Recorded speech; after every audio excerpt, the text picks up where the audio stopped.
What's good, everybody? This episode of the podcast is sponsored by DistroKid. They are the go-to for digital music distribution and the easiest way for musicians to get your music onto Spotify, iTunes, Amazon, TikTok, YouTube, and more. They offer unlimited uploads, and artists keep 100% of their earnings in stores 10 to 20 times faster than any other distributor.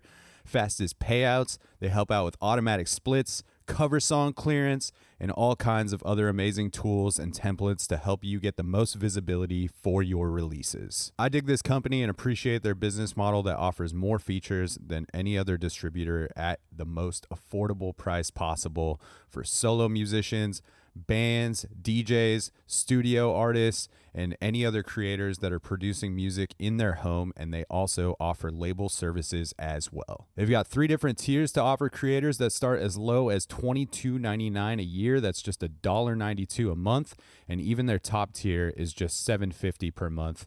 And the best part about DistroKid sponsoring the podcast is that they are offering Dan Cable Presents listeners and viewers 30% off your first year of membership with DistroKid, making their already affordable prices even cheaper for you. Check out the link in the episode notes. I will also put it in my Instagram bio in the link tree. That link will give you 30% off that first year of service. Super stoked to have DistroKid sponsoring the podcast and cannot thank them enough for their long time support of this thing. This episode of the podcast is also sponsored by Puff Coffee. Puff is one of my favorite coffee shops in Portland, Oregon. They've got a location off 28th and Stark in Southeast. Their coffee is delicious, and everyone that works there is always super friendly. I had the pleasure of staying in their neighborhood for a month or so, and it was just a real treat to have this as my neighborhood coffee shop for a bit. And now I find myself going out of my way to get over there and get some coffee. Puff Coffee was started by the founder of Stumptown Coffee, and they are making small batch coffee roasted daily here in Portland. Their mission to find, roast, and deliver the most delicious coffees anywhere. Their small batch process means that they get to keep things interesting with experimental blends and single origin gems while always keeping the classics on deck. They've got a variety of beans to choose from, and if you're not in the Portland area, you can order their small batch coffee straight to your home through their website, and you can use the coupon code DANCABLE, all one word, for 20% off a coffee subscription. Links for Puff Coffee will be in the episode notes. Big thanks to Puff for supporting the show and for their amazing small batch coffee.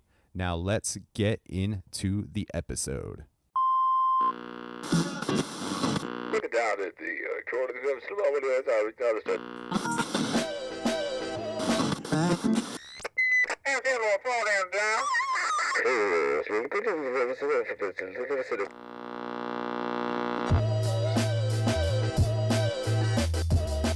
What is happening, everybody? Welcome back to another episode of the Dan Cable Presents podcast. Thank you for tuning into the program once again. If this is your first time listening, thanks for checking out the show. You can find fresh episodes coming at you every Tuesday. And if you want to help support this thing in a free way, you can do so by clicking subscribe on iTunes, clicking write a review, giving the podcast 5 stars if you feel like it is deserving of so. And that will help propel this thing into the tops of those iTunes charts, giving it more visibility on the national and international, how do you say that word? International, national, and international levels. Helping strangers find the podcast, and just a great way to contribute to the growth and sustainability of this thing. Appreciate the hell out of all the folks that have already taken the time to do so. If you're not listening on Apple, just hit like, follow, subscribe wherever you are listening from. Tell a friend about the podcast. Check out the monthly playlist that I've been dropping on Spotify every first of the month, 40 tracks every month. Very spread out genre-wise, just a snapshot of what I'm listening to throughout the month, some things that are making it into my DJ sets and whatnot. And the links for those will be in the episode notes if you're watching on YouTube, creeping on YouTube. Hit subscribe there. And yeah, if you don't know, you've been listening for a while, every episode since episode 400 or up on YouTube if you want to watch these conversations go down. And hope everybody is doing well out there. This week on the podcast, Portland-based multi-instrumentalist Machado Mijiga is on the show, a real one-of-one dude who just has this insane mind for music and is so talented. I've seen him play saxophone a couple times, but I've probably seen him play more drums than anything. But he kind of just gets down on everything. He's put out a ton of records under his own name, and as of late, he's been playing with Mike Gamble, who is a Portland-based guitar player. And we dove into a lot of Machado's mindset and approach to making music and how he likes to challenge himself. But he also brought up his relationship with Mike as being something that has been really influential and has really impacted him as a player and his mindset. And Mike is someone that I've been wanting to get on the podcast for a while now. So Machado and I decided that he had to be the follow-up episode to this one. So that is the way that it is set up. I recorded with Mike a couple weeks ago, and I will release that episode next week. And the end of this conversation kind of sets that up. So excited to share that one as well. But this was my first time getting some one-on-one time with Machado. I've met him a handful of times at shows, and he's gotten to be good friends with my cousin Bobby, aka Rob Granfelt, who is one of my best friends and just dropped his solo debut record called Buckets that is available wherever you stream things. Check that out. But this was Machado and I's first hang, and I appreciate him jumping on the mics with me. I'm just blown away with his talent and his approach for making music and musicians like him. So it's always rad to jump into their mind a bit and try to understand and comprehend their thought process and where they're coming from. So I'll put all the links for Machado in the episode notes. So much music to check out from this dude. If you enjoy the chat, especially if you enjoy instrumental music, jazz, hip hop, electronic things adjacent to that, and you can give him a follow on IG. He's always playing around town, so definitely tap in for some live dates if you want to catch him. And this is episode 413 with Machado Mijiga, and we are going to kick off the episode with a track called Summer Camp off his 2024 record, Yesteryear, a record he made with Catboy Sound. Now let's do the damn thing.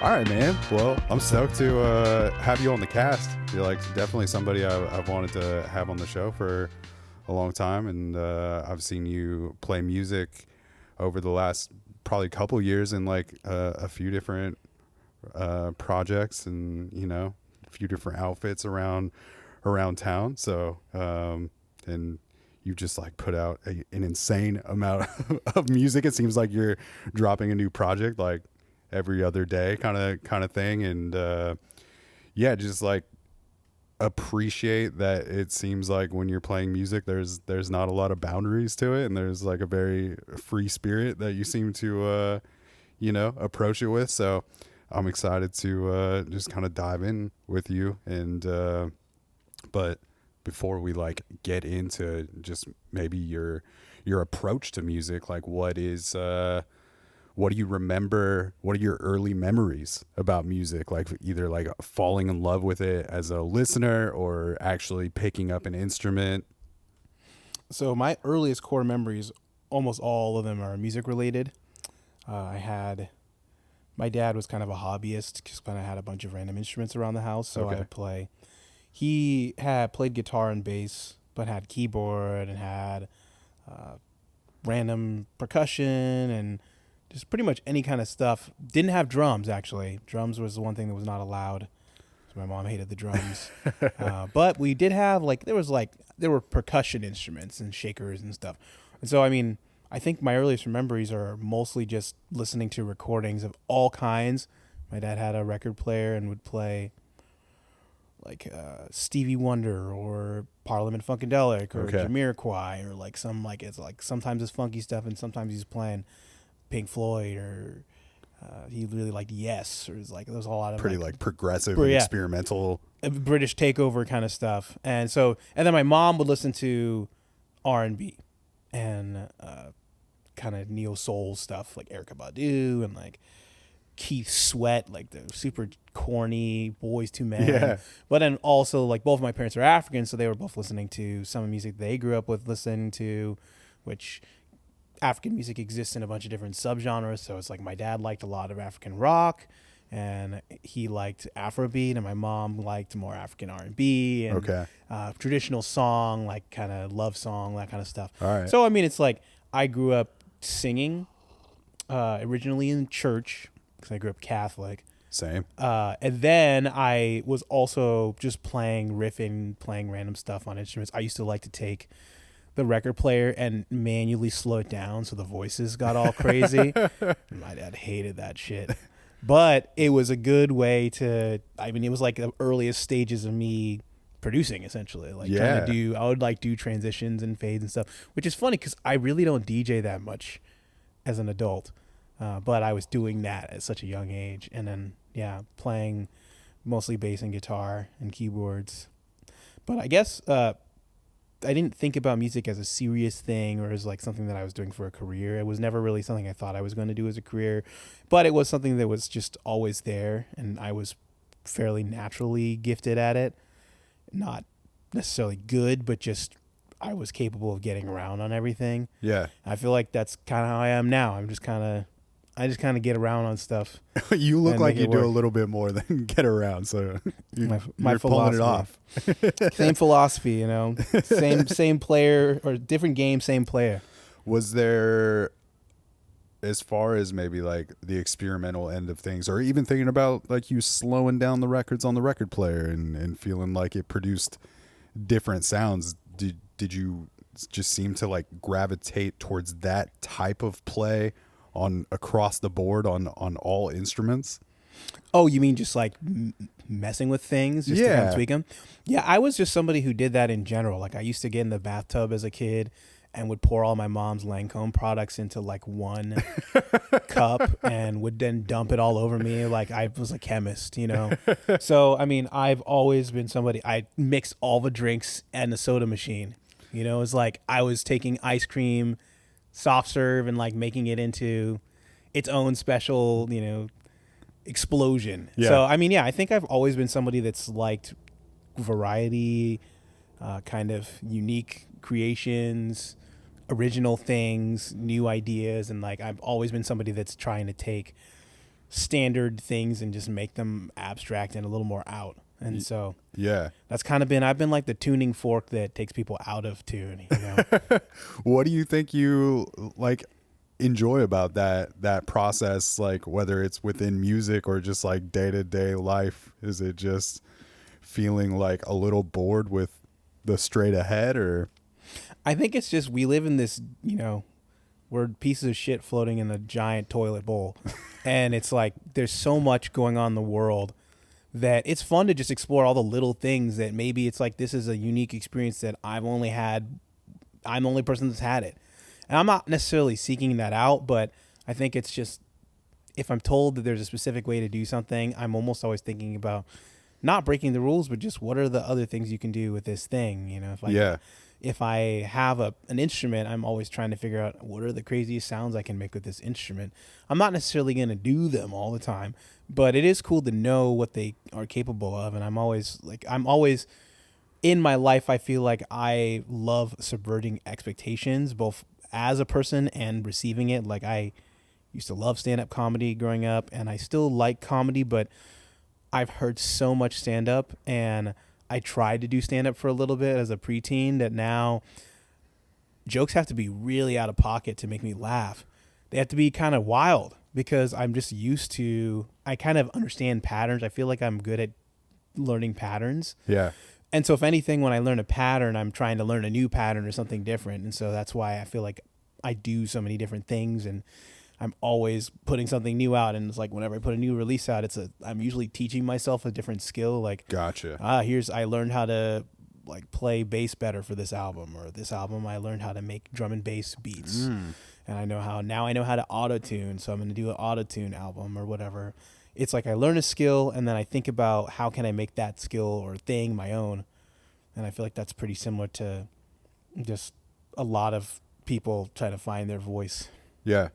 So do you think that's really helped with or like attributes to the amount of output, as far as like the amount of music that you've put out, that you have like this motivation to maybe like, I got better at bass on this record, and like that's what kept me busy on this one? Or like there's not really like this thing that like makes you don't have to like it's what you are inclined to do, is just to like create and make stuff. Yeah, I like throwing darts at the dartboard. And a lot of times I have a lot of releases. I feel like every musician or even just creative person that puts something out, there's like this, it's like the dam needs to break. Like their first thing, the stakes are really high and you're super nervous about it and you're worried about what it's going to be. But it's like at a certain point, I've put out so much shit that I'm not as attached into each independent release, which is why I'm not only comfortable with releasing regularly, but also I'm comfortable with doing something that I'm not a master of. There's a lot of records where I do things where I'm like, yeah, I'm just figuring this out. Like Andre 3000 just released, crazy jazz, fluty, like ayahuasca trip record.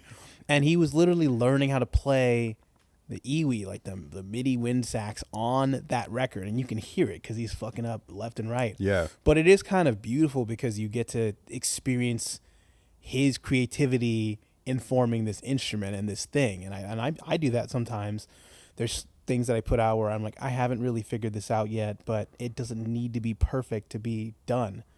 People do that all the time. Like you go to a dunk contest in the NBA or something, it's like people are trying things. Yeah. They're not worrying about whether or not it's going to be perfect or not. And it's like more people are looking for the pursuit. And I love music where people are exploring the unknown and like going out of their comfort zone. I feel like the quickest turn off for me for music is when I feel like people are just keeping themselves comfortable. And it's not that they're doing it on purpose, but it's easy to tell that some people aren't willing to take risks. It's like every person, no matter what your sensibilities are, has some zone that they can go to that's a little extra, a little further. Yeah. But a lot of people don't touch that zone unless they're in their room practicing. Yeah. Or there's no eyes or ears listening. But it's like that's the stuff that nobody else in the world is going to create, the stuff that you're going for. And so I like it when people show it for the world. So I try to do the same thing. I try to like walk the walk and talk the talk.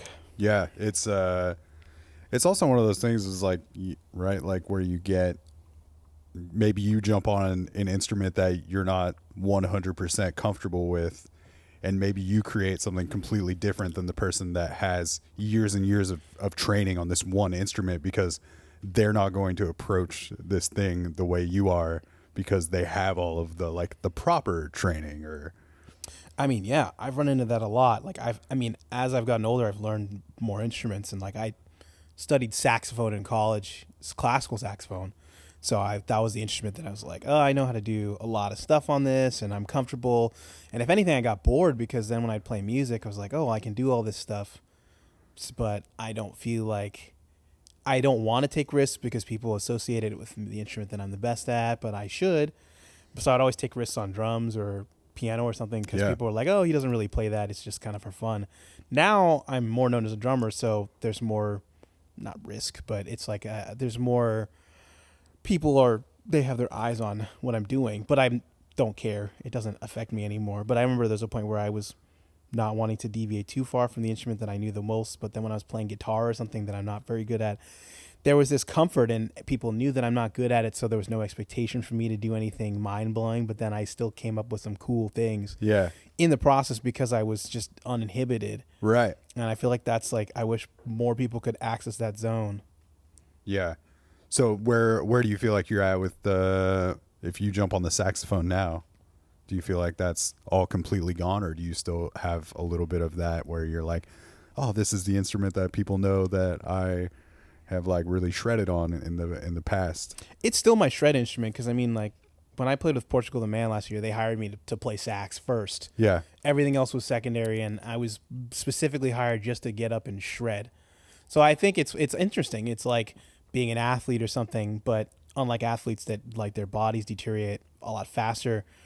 I don't practice sax that much, but I practiced really hard when I was in college and in high school, and I'm not as good as I once was, I don't think, but I still think that I have probably better technique than I do on drums or like any other instrument. Yeah. And I can still teach saxophone at a high level, and like I can read music pretty proficiently, and there's stuff that's like I don't quite have what I used to have, but I don't know. I mean, it's like it's still, I get that same feeling sometimes when I'm playing sax where it's like, oh, I can do all this stuff, but it doesn't feel as fun to me. Mm-hmm.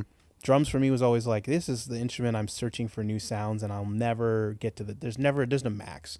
There's so many super ripping, stupidly good drummers that I'll never ever have it all down. And also, it's unlike saxophone or any other instrument that I've played, drums is one of the only instruments where you're playing a choir of instruments. Like what you bring, like I could just get a kit and just start banging on this table, and that's drums. Yeah. Versus like it's not like I could start blowing on a leaf and it's saxophone. And Right. It's the instrument is so loosely defined that you can do so many things with it, and you can get good in so many different ways.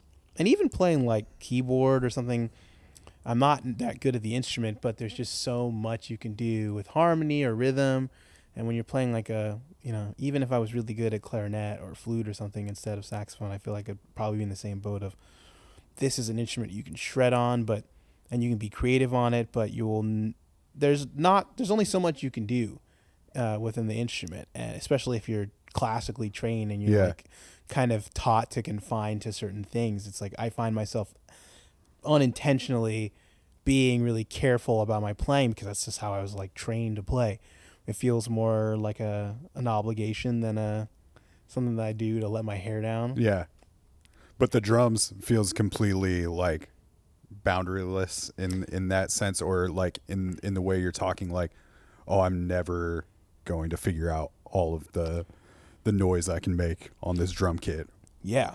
I mean, because like even just playing two different snare drums or cymbals or like, I'll geek out with a buddy on some drum stuff and we'll play each other's kits. And it's like, I love, like I was on tour last week and every time I sat down at a different kit, I wanted to just play it the way it was because it's like, oh, this is foreign to me. The kick drum and this different distance from what I know I don't normally want it, and the snare drum is a different distance, and the cymbals are mounted in a weird way, and this one's got like a crack in it, so when you hit it, you got to hit it a special way. Yeah. All those precautions of those considerations is like, that to me is interesting because I will play differently.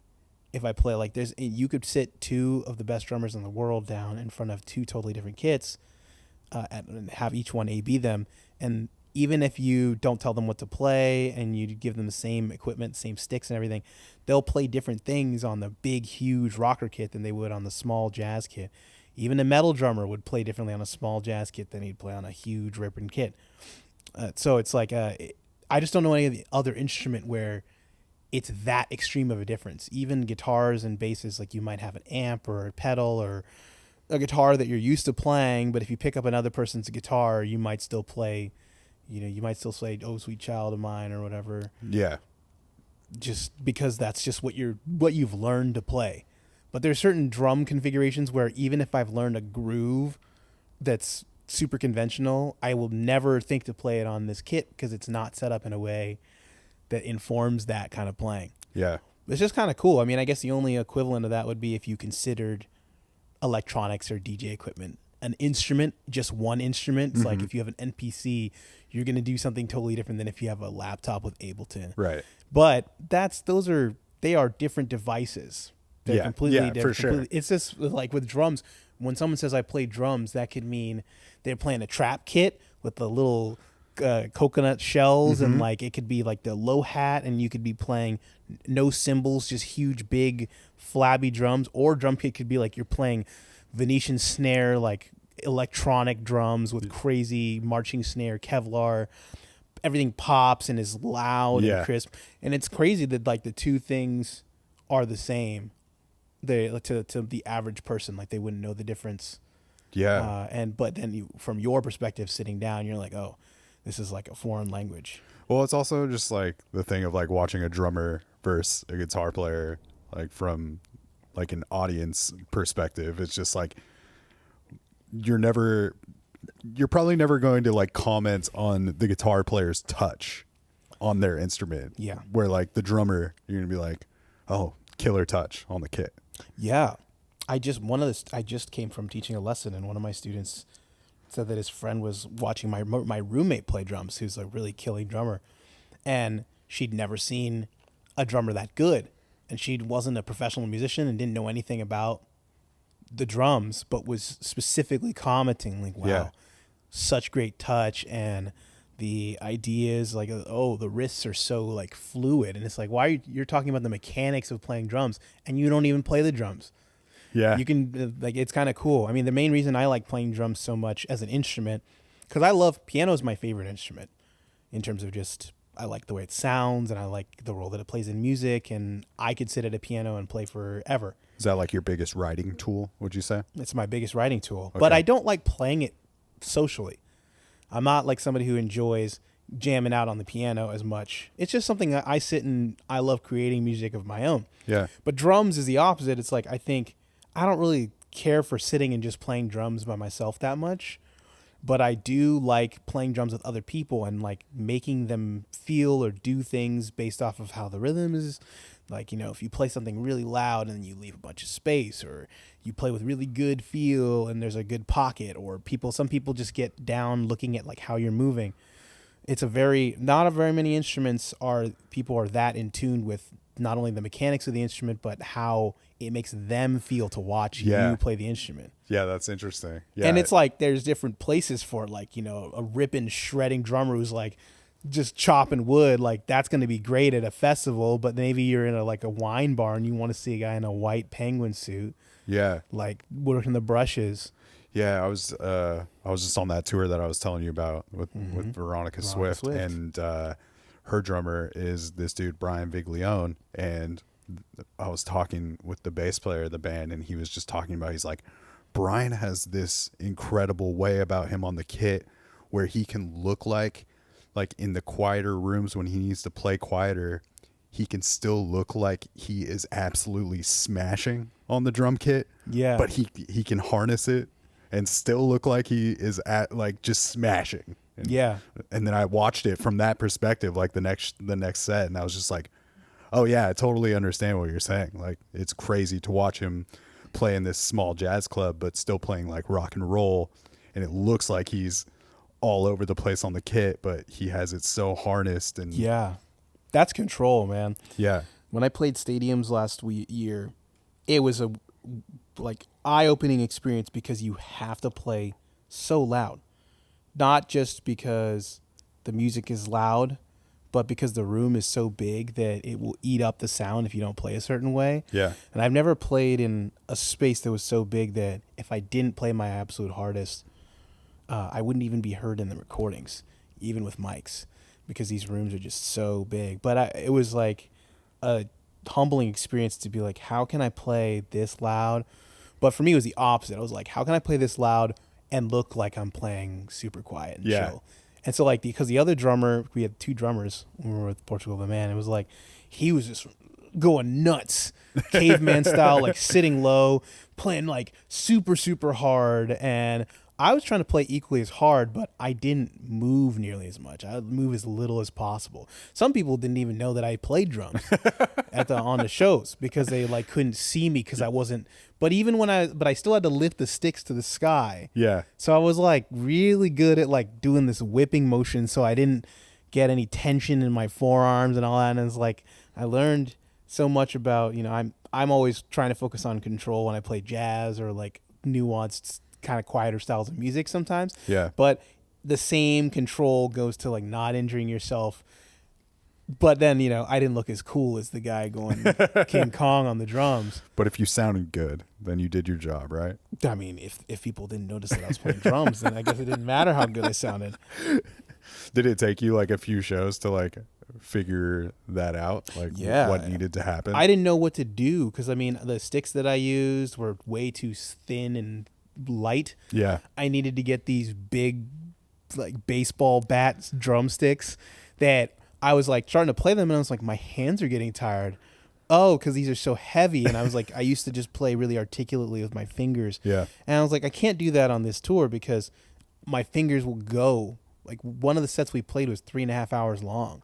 It was like 3.5 hours of hardcore songs. And like a lot of them were their early music is like prog and hardcore songs. So I'm just doing like all these crazy beats and playing as loud as possible. And I was like, my hands were just so tired by the end. Yeah. So I had to make a lot of adjustments, and I feel like by the time I figured it all out, it was over. I wasn't doing it anymore. That's how it goes. Yeah, Sometimes. and then I was like going back to playing in small rooms. People were like, "Why are you playing so loud?"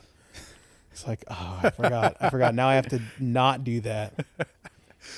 Going back to what you were talking about as far as like being on this last run of shows and like maybe enjoying the aspect that the drum kit was different in each room and not like trying to dial it in the same way every night. Is that just like something also that like keeps it more engaging for you and it's like figuring out the puzzle kind of thing? And well, this last run of shows was like it was about half and half. Like we were playing some written music and then some of the music was fully improvised. Yeah. And whenever I play freely improvised music, I feel like I need all the creativity I can get. And sometimes having just a different configuration can make me think about, it makes you think about what you're hitting, which sometimes can be a bad thing, but I think it's a good thing for me because it makes me think, okay, well, I'm playing a choir of drums. It's not just one drum.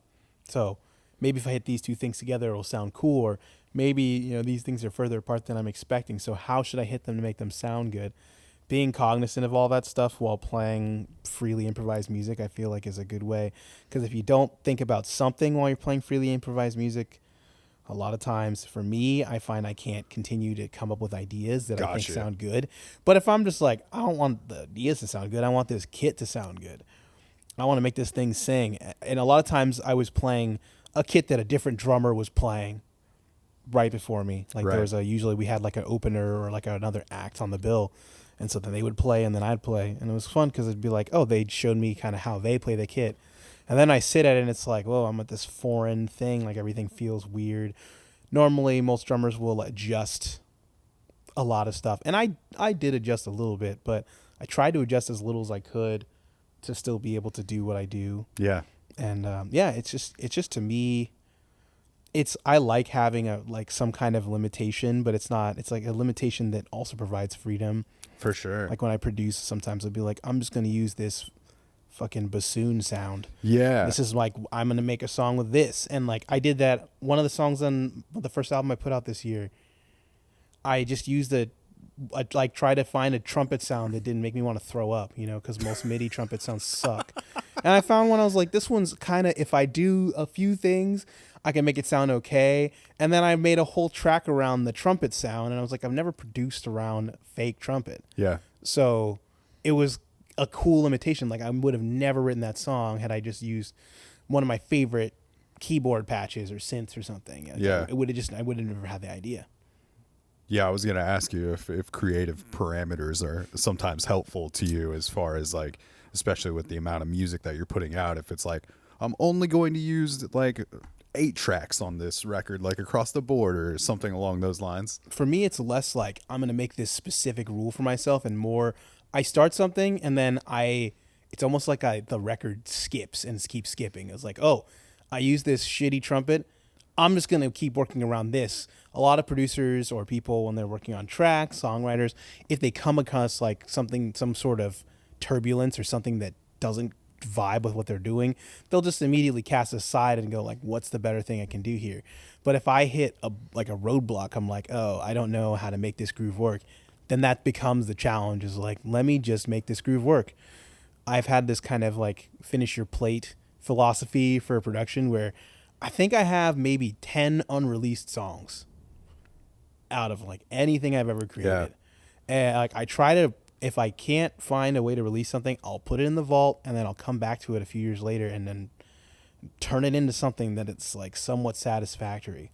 So it's the like complete opposite approach of like, if you hit a roadblock, then it's probably not the right thing. It's like, Yeah. I hit the roadblock Let me and go I into am it. going to figure the fuck out like Yeah. how I get through it and how I create something that's like worth putting on the record. And It's something I mean, I can't say, I'm not going to say I'm the perfect person or whatever, that my approach is the best, but I definitely think that a lot of songwriters and composers and producers are short selling themselves on their ideas, because it's like, you think, oh, this doesn't sound like something that I hear is a banger, so it's just not good and it's not worth anything. Yeah. And it's like, I mean, writers do that all the time. They just write about random characters, and then sometimes they find that maybe some character they created doesn't work for the book they were writing, but maybe it works for another book that they're writing. And it's like, same thing for me. If I come up with a line, like, no matter how crazy it is, it's actually kind of a challenge for me sometimes to do that, to take something that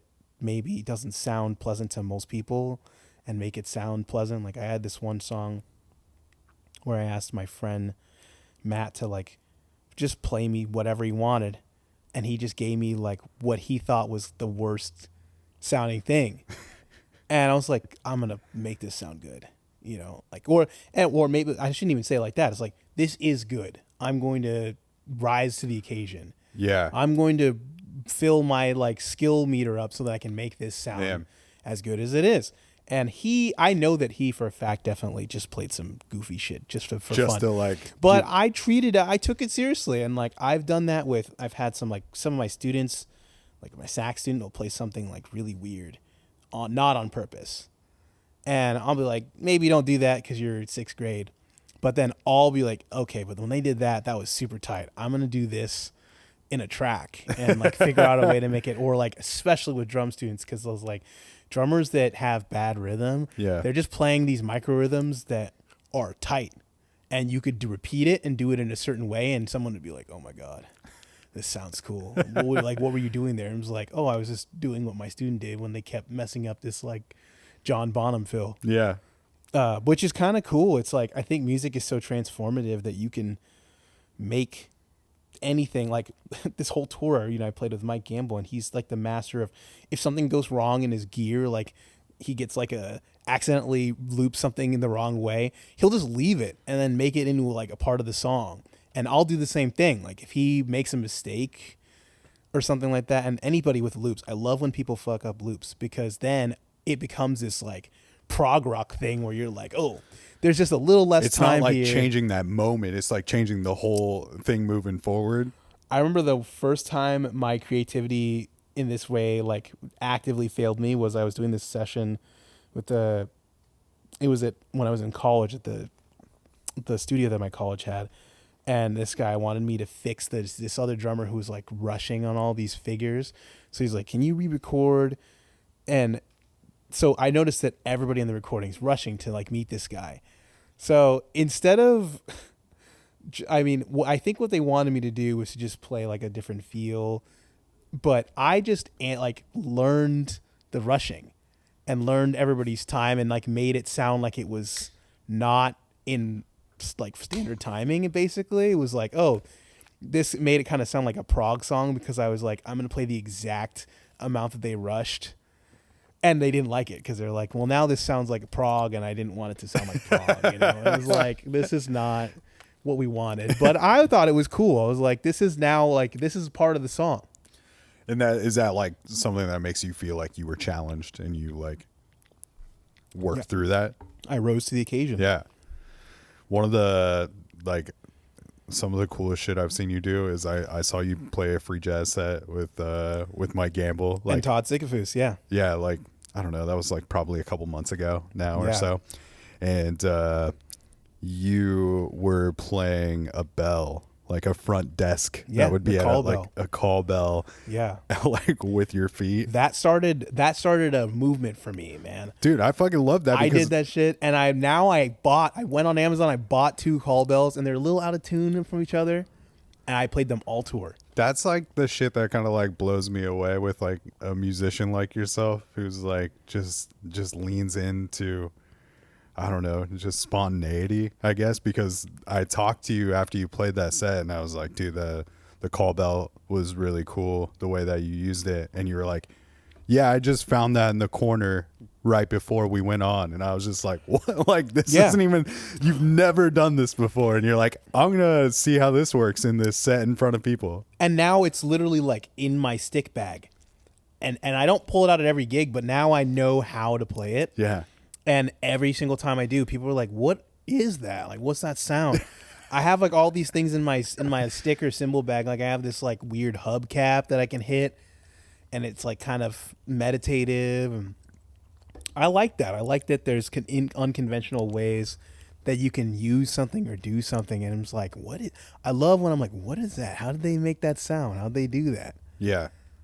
So with that, do you also feel like you're gravitate towards playing music with people of the same mindset, or where that stuff is going to like play well? I think it's yes, but also it's fun to do that with people who don't have that mindset, because I kind of like pushing people a little bit, like pushing their limits and seeing how they react to that sort of thing. Like it's interesting. When I first moved back to Portland, it was like 6 years ago, I never played free jazz. And I was like, man, nobody likes free jazz.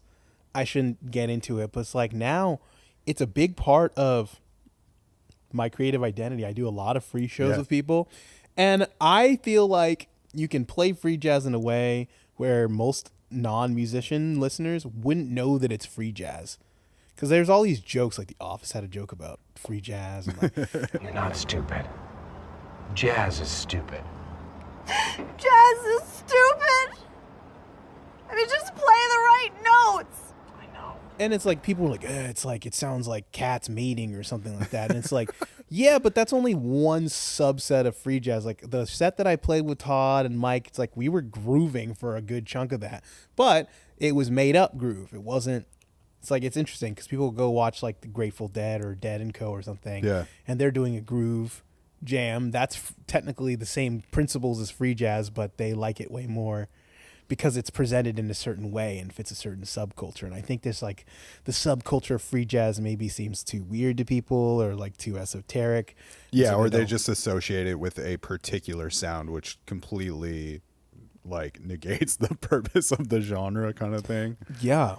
I mean, like, I remember I had this band in college that just got back together, this band called Atlas that does kind of like, it's like proggy jazz. And we would do, we would do our songs that are more indie or proggy or whatever, and people like those. But sometimes we would just improvise, freely improvise, and jam, essentially. But people sometimes couldn't tell what was the jam, what was an extended part of a song that we already played, and what was just like a through composed thing. Yeah. Do you think that's a good thing? I think it's good. I think it's like good food tastes like good food, like Yeah. if you make or eat something or make something that's really good, you shouldn't even need to be like, you might want to know what's in it, but you shouldn't even need to be like, well, it's because there was cardamom in here that it's good. It's like, you just want to taste it and be like, that shit is good. Yeah. And I think like the music should be the same way. It's like if someone likes, I love that. Like I love hearing something, and maybe somebody wouldn't expect me to like it, or it wouldn't fit a category of something that I would like, and I'm like, no, I dig it. Or vice versa. I play something, or somebody that I know makes something, and somebody that I wouldn't expect to like it is like, I really dig this. Do you I feel? think it's great to expand and diversify your listening. Yeah. Do you feel like you're always going to be more excited about playing something that has some element of improvisation? Yeah, I think so. Because when I was on tour all of last year, I loved, certain aspects of the rock and roll tour vibe and the pop tour vibe, but it got kind of tiring playing the same exact set with no improvisation, just kind of like, I would play a little improv on sax. Yeah. But it was like I had to do a specific thing at a specific place. And Right. and there were certain things that I knew would work better, and they kind of were like, do this more because people like it more. Versus, like this tour that I just did was almost all improvised. And Yeah. I think it's a mix. I like a mix of improvised music and music where there's some structure. I like original music a lot.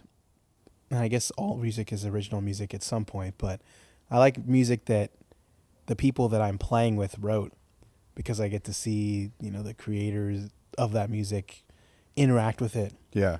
Or even if it's not the creator there, if it's somebody that I know or I have some kind of association with, I like learning that music. So I'm not necessarily always looking to just improvise free jam. I definitely like playing compositions. I mean, I compose, so it's fun to see how other people's stuff unfurls. And sometimes there's no solos. I think that's cool too. It's just, I like that music can be so many things. Yeah. You can create so many emotions and feelings, not only to the listener, but to the people performing. But for you, way more difficult to like play a 30-date tour where you're playing the same set every night than having those, improvised moments. The only exception to that, I think, would be if I got on tour with like, I don't know, Slum Village or something like that. Like some kind of, I think I have this sort of meditative feeling playing hip hop that I could probably, it's not all hip hop, but there's certain boom bap stuff that I feel like even if it was the same every day, it would almost be like my mantra. It'd be like my ritual. Yeah. To just kind of hit like a nice pocket and I do just like sitting down on a good hip hop groove. And I'm sure for some people that's what it's like playing certain types of music. Maybe, Madison Cunningham's bass player loves playing the same songs every single time. And yeah, I think that there are people that genuinely like appreciate that experience. I agree. Yeah. Not only from the performance side and the spectator side, it's like there's both sides. I feel like, yeah, there's some people that I've played with, like even when I was on tour last summer, I was like, I think there are a few members of the band who just genuinely love, like the keyboardist for Portugal the Man fucking loves being the octopus and playing like, he's playing Farfisa in one hand, he's doing his foot pedals and he's like, and I mean, he was doing the same thing every show, but it was so much brain power to do all that stuff that I think he kind of got off on that. Like, I'm doing all this shit at once. Yeah. And I'm in control and I'm making everything sound good. Like if he wasn't there, half the stuff wouldn't be there. He was kind of like the glue that held it all together. And for him, it was super fun. Yeah. But not for everybody. Like for me, I didn't enjoy shredding the sax, even though that was the thing that the audience liked the most. My favorite thing was doing like playing synths in the background or doing like electronic stuff, but nobody ever noticed that I was doing that. I would talk to people who saw me on stage and they're like, yeah, you played the sax. I was like, I did keyboard and drums and synthesizers too. And they're like, oh, really? I didn't know that. I was like, well, I mean, you just didn't see it. Yeah. But I was having more fun doing that than the shredding saxophone. Yeah. Yeah, I think there's also like the parts of like seeing something that is more structured, I guess, every night, like seeing a band like really lock into that and it get tighter and tighter with every day can be like the exciting thing, I guess, about that. And I could see certain acts that I'm in, like if I was really, really into the music, I would probably get a lot more from developing it and getting it really tight. Like, I mean, I have my own bands and my own music. I often cycle through totally different band members and play music from different albums for each show. Yeah.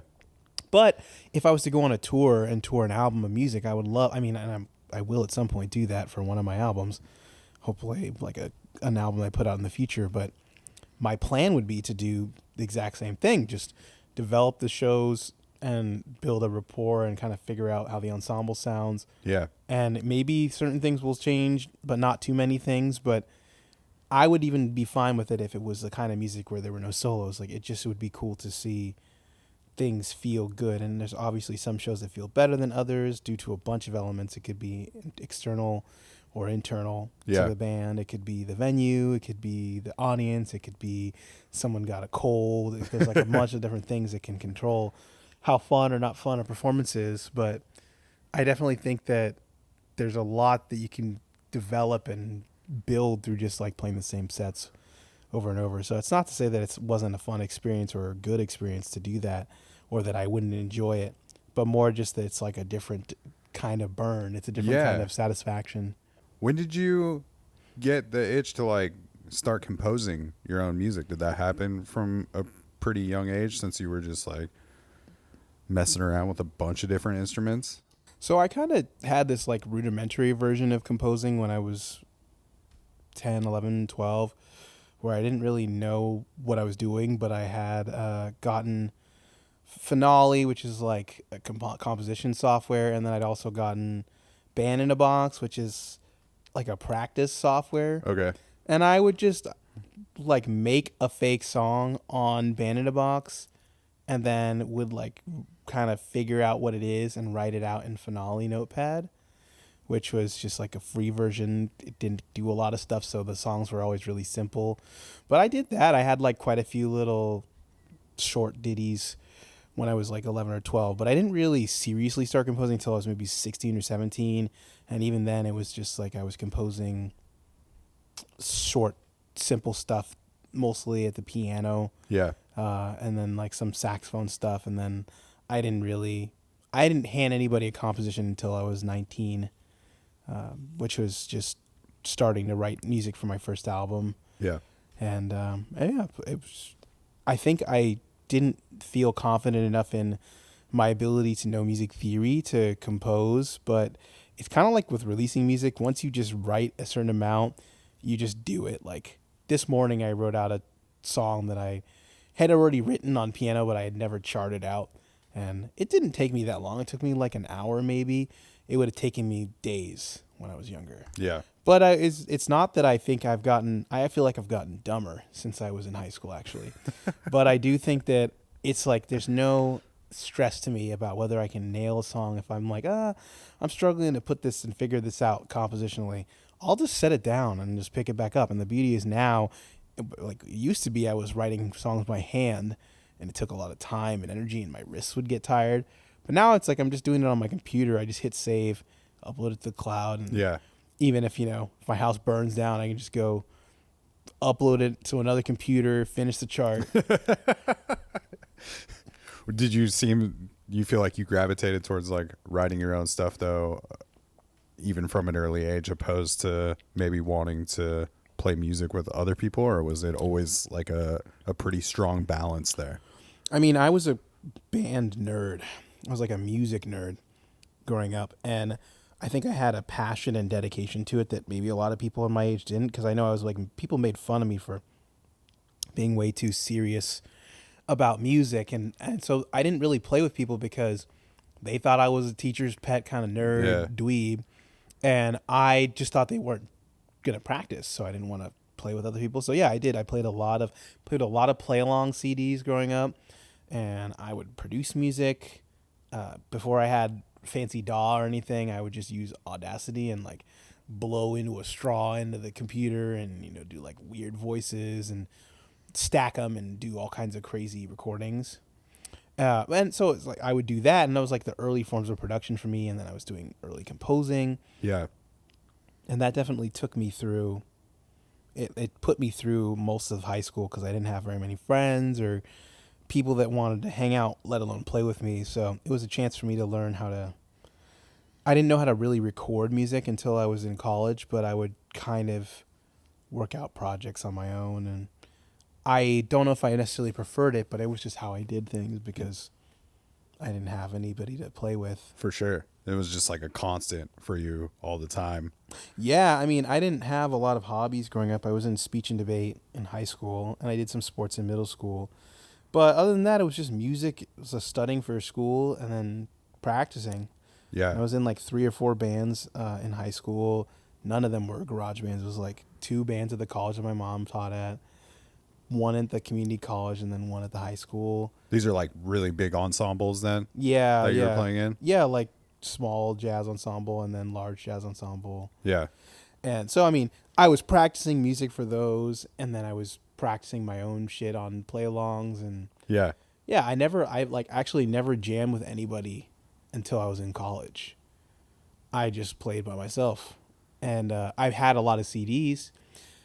So the few friends that I had, I would lend them all of my CDs, and they would lend me all theirs, and I'd burn all their, like, rip all their CDs onto my computer and make long playlists. And so I was just like, I think the most valuable skill that I've picked up as a musician is just listening. I just listen to a ton of music, and I've always have, and that was just all I did. I just listened to a ton of music, sat down in my office chair in my room next to my bedroom, and my music room and would just kind of like play saxophone or keyboard. I would Yeah.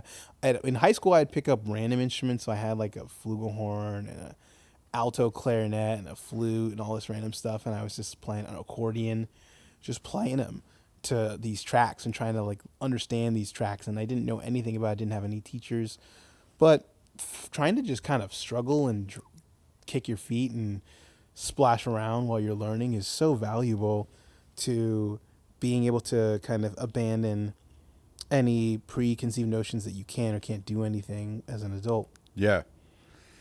And it seems like you were not just like this teacher's pet. It seems like you just love playing music, obviously. I mean, I wasn't a teacher's pet because the band teacher didn't like me either.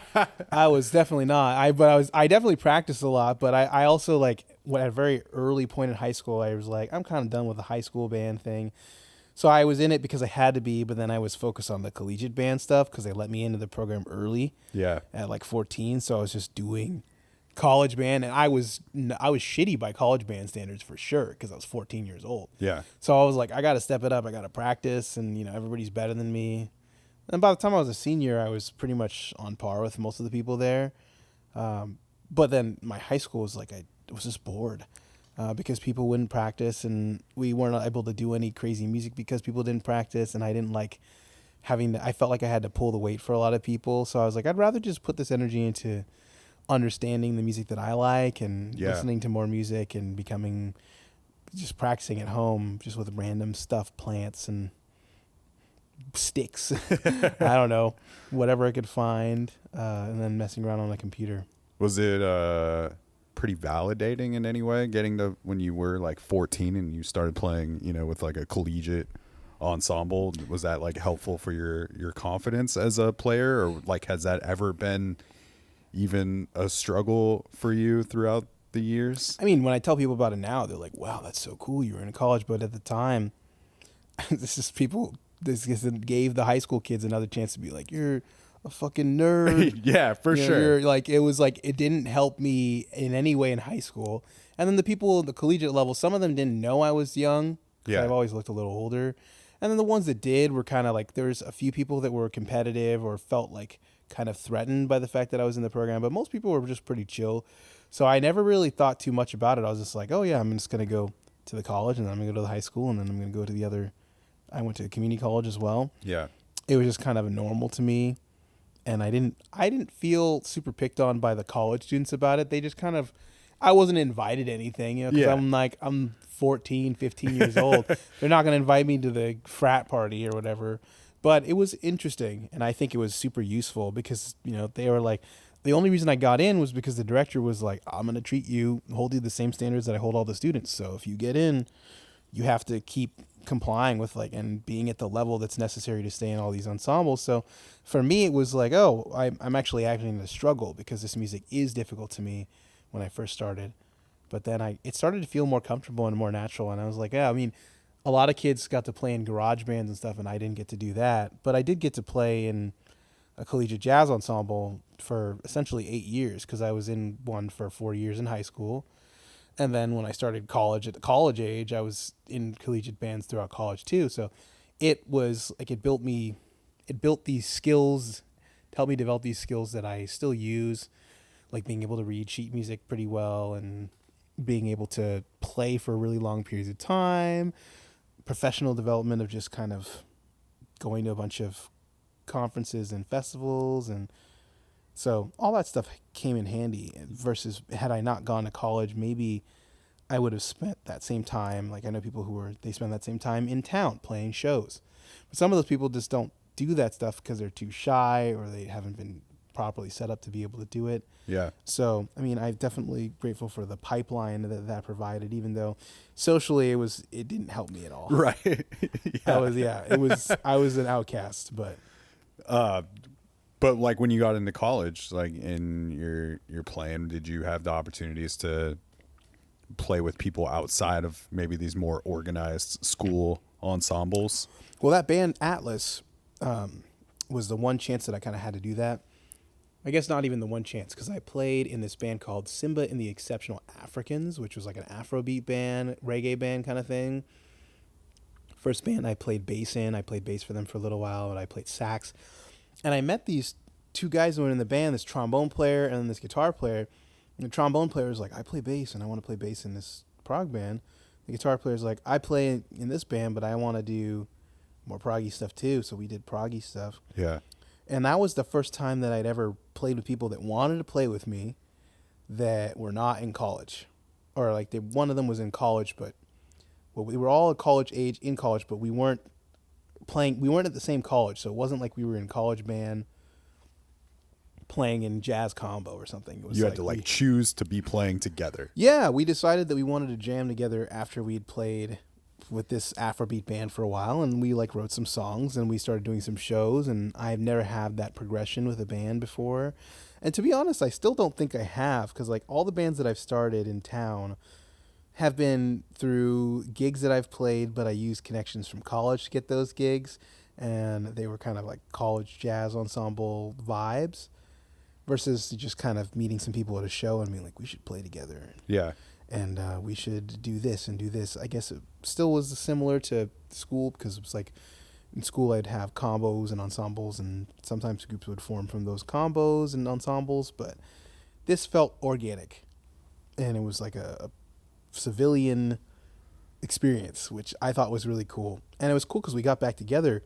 The band got back together last 2 years ago with a different bassist, and then again this year with a different bassist, and we're playing our first show on Friday actually. Okay. But it's kind of fun just to be it's like a garage band.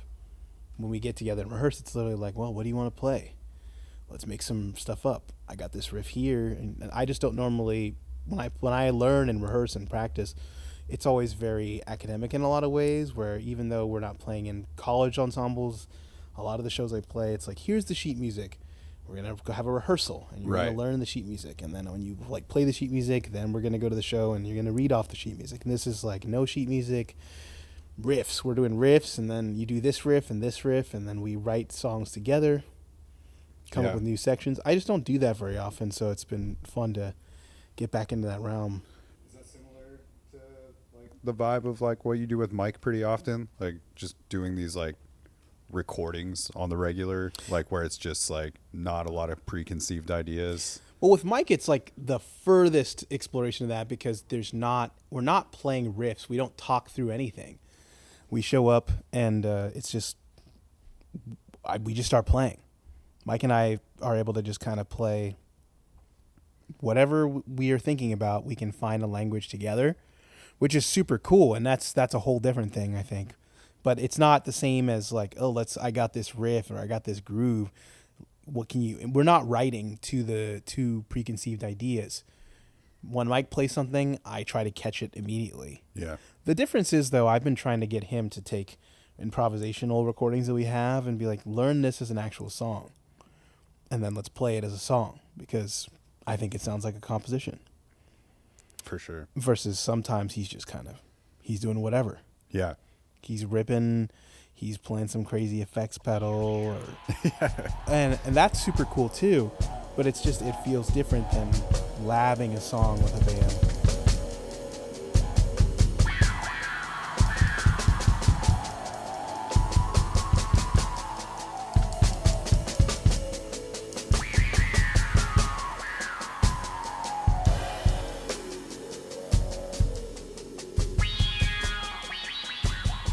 What do you think has allowed you to not get to the point where you're not so precious about your releases? Did that kind of come off the jump, where you're just I made this, I'm going to put it out, My very first record that I put out, I was kind of I'd gotten a research grant actually for the College of Arts and Sciences at my university to just do research on contemporary compositional techniques. So it was just I wrote this paper for it and was supposed to present it to a science board, even though it was an arts project.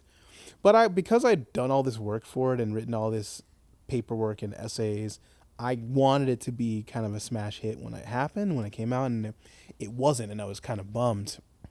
But I feel like after that, every release that I put out, I was like, well, I already have this one, so might as well just keep putting other shit out. And some of it's better to me and some of it's worse to me.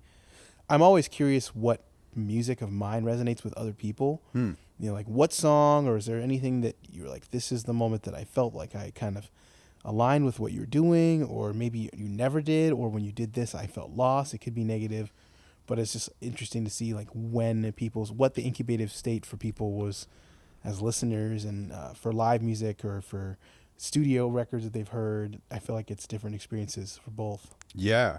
I mean, for me, it's a combination of like, I've gotten to see you play live several times, and like, I think that's always a pretty powerful thing for me to get to see it in action, you know, and not just be listening to a record. I feel like I don't know, just getting to observe in that way always presents me with like maybe a little bit more attachment. But I don't know, I like going through your catalog of music just because I feel like it never sits in the same lane, you know. I don't know there's no figuring it out, you know. Yeah. And I like that. You just kind of go into it. And I mean, I try to tell people who I'm playing with, but not necessarily what kind of music it's going to be or what songs or what the vibe is going to be. Like sometimes I show up and somebody's got something, maybe they are feeling a specific way and their personality is different, or something about their equipment, or something about they just released a record, or they just listened to a record. There's something that informs a performance and can change what people are experiencing both as listeners and as players. And that happens, I feel like, all the time. Not just with my music, but with other people's music. But I try to make it a big part of the experience with my music. It's just, you're kind of coming because you want to see me creatively, but it could be across a bunch of different things. And some people like that, some people don't. They want to hear the exact same set. Yeah. Every single time. For sure. I do not. I want to see the wide range that you put out on your records. I want to, like, you know, I don't know. I feel like maybe it's just because the way I was like exposed to you as a player, like that is what I'm expecting. I'm not expecting for it to sit in the same lane the whole time or something like that, you know? Yeah, I feel like that might be my biggest strength and weakness, is I'm not sitting in the same lane all the time. Is it, I don't know, are you consciously ever thinking about how to harness the experimental part of your brain, or is it always just like let it fly?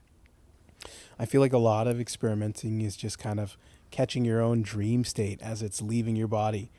You know, there's like a lot of lucidity in playing just whatever you want or whatever feels right.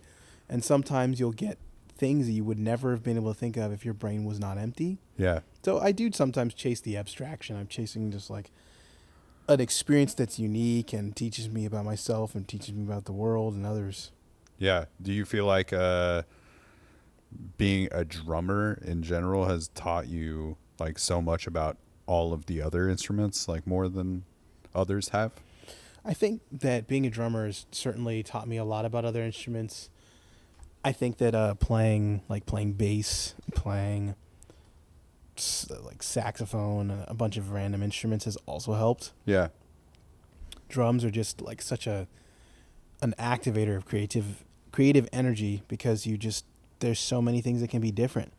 Like I'll hear Bobby shred on the drums and it'll inspire me to play totally different shit than if I heard Marcus Gilmore shred on the drums or something like that. And like sometimes I'll go watch a metal drummer and be like, wow, I wish I had that kind of power. But maybe that same metal drummer over a cumbia beat, you know, would play totally different. And so I'm always thinking like, man, what would these people be like what if we could like have a music gladiator where we just throw random musicians into a pit and they're like, now you got to make dubstep. Like, get going. It's like, you're like, oh, okay, it's like Sufjan Stevens. You're now a hip hop trap producer. Like, what are you going to create? Yeah. You know, I think it'd be cool, because then you'd be like, okay, these people are out of their comfort zone, but they're still creative. So your creativity would make a huge difference. Let's see how creative they really are. Yeah. It's got to be kind of like semi-dangerous so they feel a little bit of that thrill. Yeah. What do you feel like when you think about internet community through music? Do you see that always as a pro thing, or is there some downside to it as well? Well, I mean, community through the online world is like a way to expand your pool of artists. Like for me, when I was living in rural Washington, Is that where you went to college? I went to Washington State University, which is just like the border of Washington and Idaho. Yeah. Yeah, I mean, and there's just not much going on there. You know, a lot of my most meaningful connections at the time were online. Farnell Newton, who you had on the show earlier, in the previous episodes, like I met him virtually, even though he lived in Portland around a little after when I was born here. We didn't have a connection through Portland. We had an internet connection. Okay. And when I came to Portland, he gave me a bunch of shows because of that internet connection. But you know, I wasn't creating the connection to get shows. It was just we were connected because we were both part of the Jam of the Week thing. And there's other people that I met online through social media, through different programs. Some people through just school and traveling with the band, the jazz band, that I have relationships with today because we were just too far away to really make anything work in person, but we were still able to make it work digitally, and sometimes that created a working relationship or even an interpersonal one that would be worth it. Like one of my roommates I met online. Okay. And my current roommate, we didn't meet online, but we were in the program when I was in high school, a senior in high school. He was a freshman in college, and we were in the same program. And we were not super tight, but then we became friends more online. We knew each other in person initially, but our whole adjustment and getting used to each other was just through a lot of online interaction. So it's I mean, maybe it's curious. I'm curious to think if those connections or this sort of stuff would have been possible if this technology was available to people in, 100 years ago or 50 years ago or 70 years ago. Yeah.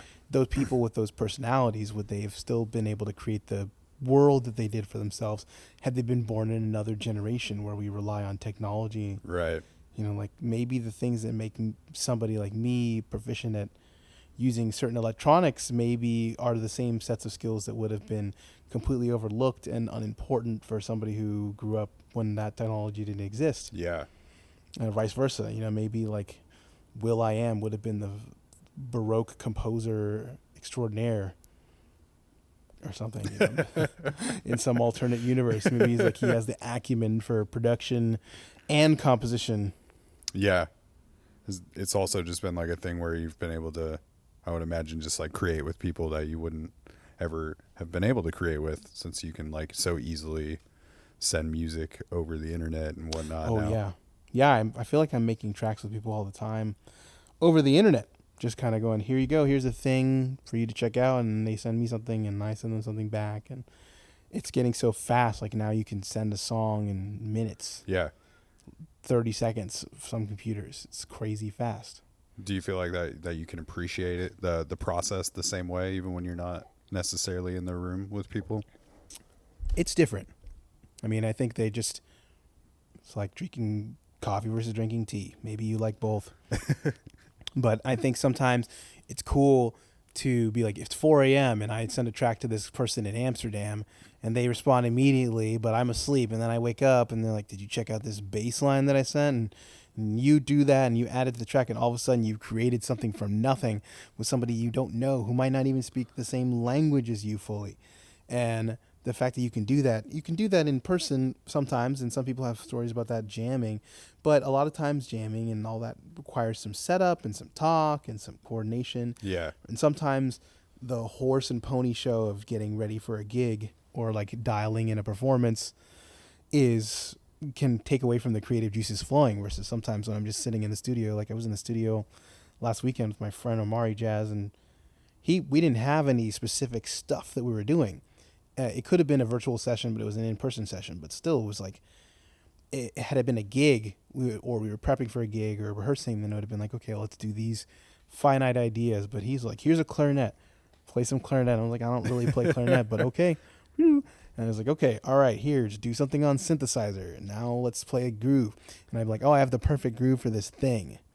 Let me do that. And so like you wouldn't be able to do that in a live performance setting, but you also wouldn't be able to engage an audience and do some kind of crazy wave your phone, stomp, clap, hey thing in the studio. Yeah. You know, like the studio magic exists, the virtual magic exists. Like sometimes I see people who do really cool streams on Twitch, and they wouldn't do some of the things they do if they weren't doing things for Twitch subs. Yeah. So, I mean, they all have their place. If I had to pick one, it would probably still be production. Yeah. Just because it involves letting me play piano, which I love, and you can work on it anytime you want. With headphones, you don't need, I mean, unless you're doing specific stuff, you can just make everything on your computer, which is cool because you could do that on a train. You could do that walking. You could do that in nature. You can't really do that. You can play guitar or something in real life, but even if you're the best in the world, you can't play more than two. Yeah. You know, you only got two hands. What do you love about playing piano? I just like the piano can create so many colors by yourself. It's a percussion instrument, it's a string instrument, and it's a keyboard instrument. It's like the only instrument where you push a button that's acoustic. You push a button to play it. And I think it's cool that you can take so much from that. Like an instrument that should be so niche when you describe it can create so much music. And you can play it in so many different ways. And like, it's one of the only other instruments other than drums where people will talk about touch specifically. Yeah, absolutely. And I've always been a fan of like, man, I want the nicest touch. Yeah. Because having nice touch on piano is just a thing. And I just think that's beautiful. I love how effortless the application of the instrument can be if you know just a little bit about it. I get more mileage out of piano, I think, than out of any other instrument. Yeah. Is it, are you often seeing like kind of visuals when you're creating music? So I have like mild synesthesia, Okay. but a lot of people think of it as like you see colors, and I sometimes see colors, but a lot of times it's more like shapes and textures. That's something that a lot of people actually describe about having synesthesia. So yeah, I mean, I think like music can be visual to me. A lot of times I'll just hear some sounds or vibes and I'll think of a name, and the name will finish the piece for me because I'll be like, oh, it's called this now. It's called Epidural Yeah. Bludgeoner. So now this is a song, like whatever that sounds like, I've just created a verbiage that now makes the song sound a certain way. I'm gonna do that. And that's one of the beauties of, I think, production over anything else too, is you can just you can pick a arbitrary thing and make so many different variations of music with it by yourself or with other people, regardless of time of day or whether you speak the same language or any of that. Are those textures that you can see, or like naming a song, is that like what helps you really like build out a complete album as well? Yeah. I mean, I have a lot of songs that are named after colors and textures, or named after specific objects, items, experiences. It's a pretty wide range. How do you feel like you maybe combat or like deal with self-doubt as a creative person, especially someone that's constantly putting music out or subjecting themselves to, you know, critique from people in the crowd, or not that everybody is coming up to you and being like telling you what you did or didn't do that they liked, but Well, that is kind of how I cope with the self-doubt. I just constantly put myself in situations where I'll probably feel uncomfortable. Somebody will say something that I don't like about me, or be unhappy with something about me, or won't get opportunities that I want, but I put myself out there. yeah. And the fact that I put myself out there, it doesn't give me more self-confidence in myself, but more just like, well, I'm doing what I can. Yeah. I'm taking action. And you just feel like the more you do that, the easier it gets, kind of a situation. Kind of, yeah. I mean, it's not easy, and it'll never be easy, but it certainly gets easier that way for me. Oh yeah, I mean, I'm here to show people what I got, Yeah. and there's no need to hide it. Even if I get criticized, it's like, this is subjective. Some people might like it, some people might not like it, Yeah. and as long as I'm comfortable with it, and enjoy the experience, it's worth making for me. For sure. Yeah. It's it seems like that's when you're in the best place with it, when you're stoked about it and you're happy like with what you're making, and feel like you're obviously like challenging yourself to, do different stuff and not like sit in the same lane. Totally. Yeah. When you're listening to music, are you often listening to stuff that's instrumental, or is it just an insane range of music? It's an insane range, but I would say it's mostly instrumental. Yeah. I mean, I have this thing where I'm kind of, I hate to say it this way, but I'm like allergic to lyrics. When songs have words, the words go in one ear, not the other. So a lot of people connect with music on a lyrical basis, like, oh, when they said this, I felt this way. But a lot of songs that I hear, I just hear it as noise, the vocals. So I'm like, oh, I love the tone of this person's voice. And then when they kind of said this sort of, not even what they said, but just when they made this sort of sound, I thought it was cool. But I think because of that, I listen to more instrumental music because it's easier to just not try and talk to people about vocal music when I have no idea what they're saying, usually. Are you more inclined to maybe like listen to something that has a vocal that acts more as an instrument than some vocal, like lyrical narrative? I think a balance. Yeah. A lot of people just go one way or the other usually. Yeah. But I also like wordless vocals. I like hearing the voice without the context of words or context, or singing in another language where I'm not thinking about the text, even if I'm missing it. Yeah. And nobody's expecting me to know what they were saying. For sure. Who do you feel like maybe like either musicians that you know or just people in your life, or maybe people that you know from a distance, like who do you feel like has had the biggest impacts on just like the way you operate as a musician or a person? This doesn't have to be a vocalist. It just could be anybody. Or No, just like any person. Doesn't even have to be a musician. Just like I don't know, someone that's like maybe changed the way that you think about things yourself, or your approach and the way you like to do things. I gotta say, Mike G, man, he's such a creative person, and it's cool to see. I mean, it's like you're talking about what, is it easy for you to be yourself or to put yourself out there? And it's like seeing somebody who so effortlessly does that, like anything he records is out. He's like got so many recordings out. And he's like, oh, I just did this thing with Tony Hawk's cousin. And you're like, oh, I didn't even know Tony Hawk's cousin plays. And it's like, yeah, he's an organ player or something like that. And you're like, okay. And then you check it out and he's like, yeah, I'm playing zither and like bowling ball. And you're like, oh. And then you check it out and you're like, this sounds tight. And like, oh, I played drums on that. And he'll always show me new things. And it's like, it's so cool to see somebody who's just uninhibited. Is like, if they have an idea, he just jots it down. He gets it, he puts it into motion, tracks things. And I think for me, like playing totally free, I was not scared of it, but just felt second guessing myself when I was doing it. Like, what I'm playing, is what I'm playing cool? Does it sound good? And now I don't care. Like, I'm just playing, like, this is just breathing for me. So let me just breathe. Yeah. And I feel like I learned a lot of that from him. He's been a great friend and like a great role model for just abstraction and like how you can just go down the rabbit hole. Yeah. Do you like listening back to those recordings? Like when you guys do that stuff? He loves to listen to recordings. So anytime we play, if we're driving together or hanging, then he's like, let's check these recordings out, man. And it's always like, and he's like shaking people down for the recordings. Like we did this noise session in LA and he's like, yeah, we're probably going to go home, but can we get those recordings though first? And he's like, yeah, well, and the guy's like, yeah, I'll send them later. He's like, yeah, well, you could just like put them up on the cloud now, just like a rough mix, just so we can check it out. So he's very adamant about it. And I honestly think that reviewing recordings is one of the best ways to practice on any instrument or singing or doing anything creative. Just being able to hear yourself. And it's not a vain thing like, oh, I sound so good or I sound so bad, but literally just going like, this vocabulary seems like me.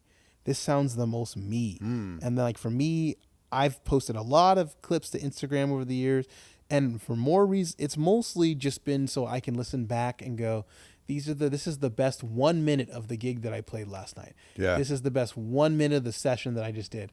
And the more times I hear those 1 minute, I think now I have 901 posts on Instagram. So that means I have 901, probably a little less, but close to 900 clips, unique clips. And some of those are multi-posts. So there's like 10 videos. So really it's like I probably have like 1,500 unique posts that represent the little finest bits of me. Yeah. And it's not that I'm trying to misrepresent that. I don't think people, I hope people don't expect that you sound the way you do in real life that you do on Instagram, or look the way that you do in real life. But it was like, as long as people suspend that disbelief, it's great to just go, yeah, this is kind of like a snapshot of who I am and who I've been over the years and how things have changed. Yeah. But you always get a lot of value from listening back. Yeah. I mean, I'm not doing it for clout. Like I don't, obviously we all pay attention to who's watching, but I would do it even if it was just for me, even if it was just public or private facing. Yeah.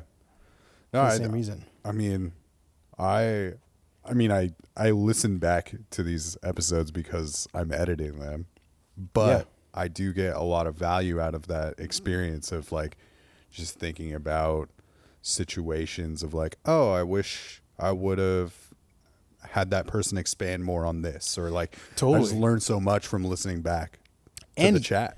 And you're learning more about, like yourself and how you engage people, and like some of these stories and like the things that you're asking people in these episodes. Some of it you've thought about, and some of it you're just going off of what we're saying. Right. And because of that, maybe you're like, man, you start to notice the patterns of, when I edited podcasts, I would do that too. It'd be like, these podcast members were really good at asking this sort of question. And sometimes I would tell them, like, these are some things that you do. These are some licks. These are some riffs that are really good for you. Right. You should do them more. And then you can build. It's like we're constantly expanding your own language and your universe. Absolutely. But yeah, it's also that thing of like what you were talking about is like, oh, that's my verbiage, or like that's the thing that like seems like it's really hitting. Or I think for podcasts, it's particularly important because like people are coming for you as much as they're coming for any of us who are sitting down. Maybe we'll see. Well, yeah, I mean, if they weren't there for you, it would be Dan Cable Presents. It'd be just like some guy talking. Guy talking. Yeah, presents. They wouldn't care, but people love personality, and I feel like it transcends just music or art. Yeah. It's like people love just character. Absolutely. And that's why you'd be like, oh, I remember I was in LA and eating at this restaurant Jolena, and the guy that we were with, that Mike and I were with, was like, this waiter is like my favorite waitress I've ever met. She's just so badass. She's just like, she just knew everything off the top, and she was not like, she was quick. She was kind of not rushing you, but she was just, you could tell she was moving 1,000,000 miles an hour. And I was like, somebody was able to stand out to this guy without even really saying anything particular, saying the same things that waiters and waitresses say, but just with such conviction. She was like, you're going to get this and it's going to be delicious. Yeah. And he was like, can you marry me? But it wasn't like it wasn't even the fact that it was not a attraction thing in that way. It was literally just, this person was so confident in what they had to say and how your experience was. And it's like, we all love character in small things. For sure. Absolutely. It's the thing that stands out usually, where do you feel like you see the most growth in yourself as a musician or a composer, from like where you're at now to when you first started maybe actually putting music out into the world? I mean, I think I'm just much more willing to just explore things, to just do whatever I'm feeling. Because I think when most people start out, they're waiting for someone to tell them what to do, or they know what they want to do, but they don't think it's going to be right. Something needs to be changed. They need to like do something to make sure that they feel more comfortable with it. Yeah. Now I'm just like, if I'm going to sit down, I'm going to make a beat today, or today I'm going to, go write a guitar song, or today I'm going to go play a duo show on the waterfront with Mike Gamble. Yeah. Or whatever it is. And I just do it. I mean, sometimes the experiences are positive, sometimes they're negative, sometimes they're pretty meh, but I am not deterred by experiences like just a soul experience. If something happens to me it used to be, it was like, it would affect everything that I do. Yeah. But now, if I have I've had some bad shows recently, or that I didn't feel super good, but it hasn't gotten me to be like, screw this, I'm not putting anything out. And I also have had some good experiences, but I'm not necessarily like riding that wave because maybe something else will be a really good experience for me. Yeah. I'm just keeping an open mind and just kind of trying to follow my heart. Yeah. What has been like most helpful to you, I guess, for like, I don't know, you have the bad show, but you don't let it destroy you, because I think that's like the ups and downs of this stuff is very difficult. It's not, Oh yeah. it's not something you just like have the tools to, figure out from the jump. It's like, it's the reps, I feel like, that prepare you for those things, or like maybe don't allow you to like, you had a great thing happen, but you're not riding that thing so hard that it's going to destroy you later. Yeah.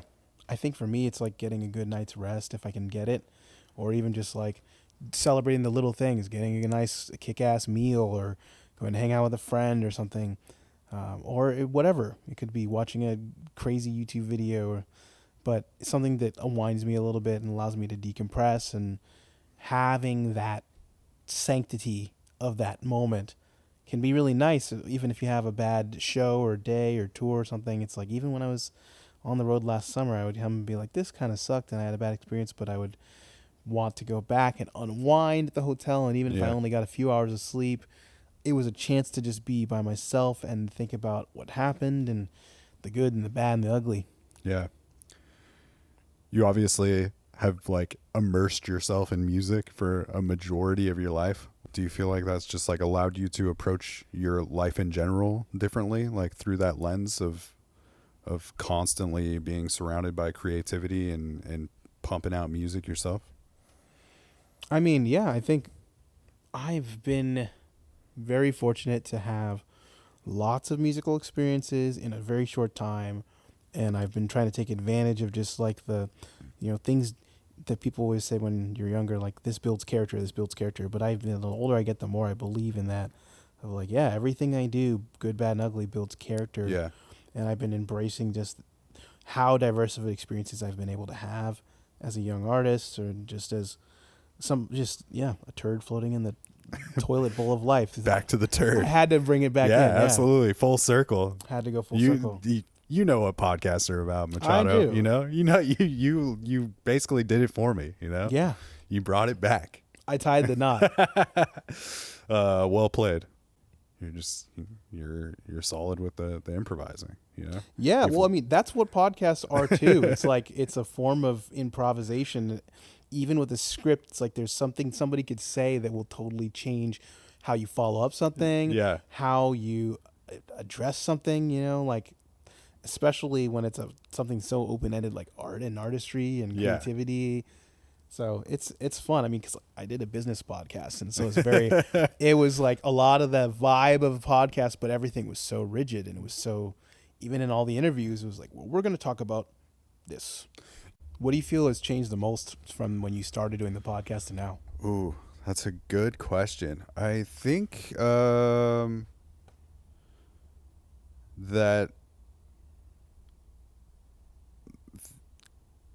I've become a producer of the show. Yeah. I'm not just the host. Yeah. Like I am editing, now. And before it was like more like a little bit more of a punk rock, the spirit, in the sense of, we're going to hit record and everything that we record stays in, even if there's a really unnecessary pause or I've just like found ways, you've edited a podcast or produced one, and it's like I've understood that what I'm trying to do is create the most enjoyable listening experience. Totally. And like every once in a while a question misses and it doesn't lead anywhere, and it's like, does that really need to be in the recording if it doesn't like provide context for something else down the road? Or like, I think it's those types of things that Totally. I've had to edit a lot of stuff out where they're like, yeah, this kind of wandered or something. Or, well, a lot of the episodes were recorded during the pandemic when I was producing. So it'd be like someone's baby's crying, or like a siren is going by or something, or there was like a crypto podcast that I did, which I hated. But the guy who was doing it would always like, so anyways, and then he would slurp a bunch of coffee and then get really close to the mic. And it was like it completely takes you as a listener. Like it made me think of somebody meditating and someone like dropping a medicine ball in their crotch, and they're like, "What the hell is this? This is so crazy. This sounds so erratic." But yeah, I don't know. Hopefully, through time, I continue to become a better listener. You know. Yeah. But I think overall, it's just like it's good social practice to like. Often, I'm getting in the room with a stranger or someone like yourself, like who I've like had small chats with at venues, but you and I have never hung out. No. You know, so like often it's my first hang with somebody is on the mics. And I think there's something special about that. And it's, it's just creates a much different environment than maybe just like saying hello to someone at a show or, oh, totally. You know. Have you ever connected with somebody on one of your episodes on such a deep level that you're like, we gotta hang out all the time now? Yeah, I think that there's been a lot of friendships have come from me starting this podcast, from people that have come on one time, and it's like, oh, we're probably definitely gonna keep hanging out in some capacity. Or like some of my closest friends are people that I've come to know through this podcast.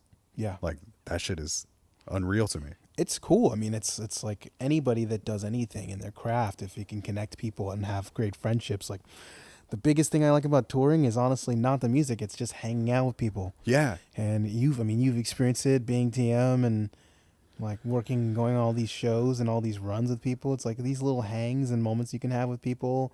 To me, I've always been like, I feel bad saying it, but when people are always asking me like, how was the tour? The first thing I always think about is never the music. Mm-hmm. It's always something completely unrelated. I mean, yeah. I mean, I see it that way because I'm not playing a show myself. I mean, like maybe there is always like the memorable set, I guess, because I am observing it. But it is like you're saying, it's these people that I've come to know from touring that I have made the effort. Like both people have made this effort to continue to cultivate this relationship. And it's like, when I go to that city, I'm probably going to hit that person up and try to like continue to keep up with them, or like, oh yeah. Yeah. It's just surprising. Like the people that you meet on the road and maybe how that relationship doesn't like present itself until 2 or 3 years later when you're trying to like link something up. Or I just like the idea of like being able to help those people in the future, or vice versa, like when I'm coming through that city again. And yeah, that shit's cool. It's like, yeah, I wouldn't have met Bobby if it wasn't for that. He was just random happenstance that he's just in town, and then he's like a week later he's like, yeah, if you're ever in LA, like hit me up. I was like, I'm gonna be in LA next week, bro. I love my cousin for that too, because he's like definitely not someone that's going to be like, hit me up and like nothing ever happens. Sure. He's like, no, you can definitely like hit me up, sleep on my couch. He delivered, whatever, man. You know? Like, yeah. He let me crash in his like at his pad for 5 days. Yeah. We were hanging, recording in the shedding in the studio, you know, chopping it up. When he came back to town, he's like, he was hanging. Yeah. I showed him, like, I hit him with all the food spots that I like in town. Yeah. And we were like, he was like, I'm glad that you're, you know, there's no bullshit. You're just like straight biz, but in the friendship hang way. Yeah. And I was like, yeah, I mean, that's how Mike Gamble is. Like, I have a few friends that are like that, where you just kind of, they just want to hang. They just want to do man. stuff. I love Mike. He's great. I'm glad that he's had like, it's cool to know that he's had such a big impact on like where you're at now, and like especially in these recent times where you guys are playing so much music together. Because I've had I've had some opportunities where Mike and I have like sat down and talked, but we haven't had like a lot of one-on-one time. But I'm always like eager to get more. Like when I see him, I'm like always very excited. Like, it's Mike. That's why I think you should have him on the podcast. Oh, Mike is definitely. Mike Gamble, he's going to be being called out. You've been summoned. You're coming on the cast. That's like I think if you talk to him for any amount of time, you're going to be like, oh man, he's got so many stories. There's so much that you can talk to him about, so much he can do. He's got just some of the most ridiculous stories and experiences in life. Yeah. It's just so funny to see somebody who's like, he wouldn't have had those experiences. I mean, we talked earlier about like, what do you think is, you were asking like, what do you think is making it easier or harder to just do things, and how do you just get out and do it? It's like, I think you just get used to it. Like Mike is just used to just going with whatever's happening, like going with the flow. And sometimes that means things are totally unlike what they're expecting. But if you're not stressed about it, you can have a lot of fun. Yeah, I think that's the key, right? It's like when you get to the point where you're just like truly going with it, and you're not like caught up with all of the things that might be stressful about the situation, then you do get to enjoy it differently, and you get to have a different experience. Yeah, that's my favorite mantra. Dots. Don't overthink shit. Hell yeah. You know, just keep going.